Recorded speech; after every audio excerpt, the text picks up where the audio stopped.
Assalamualaikum students. Today we will study about iron metabolism. We will study how iron is metabolized inside a human body.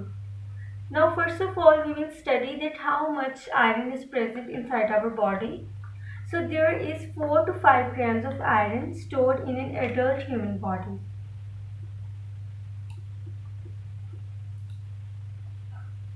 It's about 4 to 5 grams. Now this 4 to 5 grams is present in different forms. We will study in how many different forms. It can be in the form of hemoglobin, it can be in the form of myoglobin, it can be in the form of other heme compounds that promote the intracellular oxidation. And also it can be in the form of blood plasma and can be stored into liver.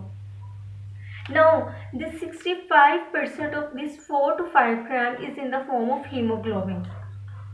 Means 65% of this 4 to 5 gram is in our RBCs. Only 4% is in the form of myoglobin. What is myoglobin? Myoglobin is a muscle hemoglobin which promote the oxidation and oxidation of our muscles. Now the other heme groups, here only 1% of iron is present. And what are the function of these heme groups? The function of these heme groups is that they promote the intracellular oxidation processes. And 0.1% of iron is in the form of blood plasma, in the form of transferrin. Transferrin is a protein. It is present in the blood plasma and 0.1% of iron is present in this form in our blood plasma. And the remaining 15 to 30% is stored in the liver. Therefore, these are some percentages which shows that how iron is present inside our body.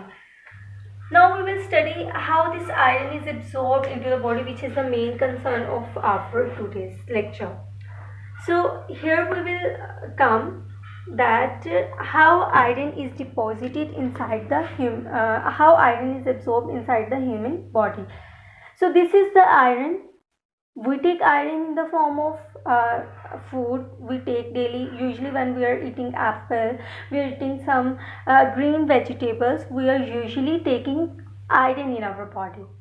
Now when this iron reaches in our small intestine, here a protein called apotransferrin, which is released by the liver through the bile duct into the jejunum, into the duodenum, and here the apotransferrin protein combines with the iron to form the transferrin protein.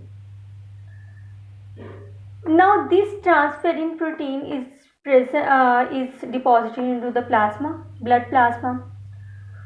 Now blood plasma, this iron in the form of transferrin is moved towards the liver and bone marrow.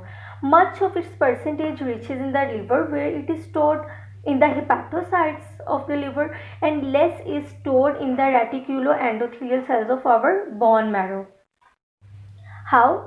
First of all, iron combines with apotransferrin to form transferrin. Transferrin is put into the blood through the pinocytosis, and now this blood plasma moves towards the liver and bone marrow and gets stored there.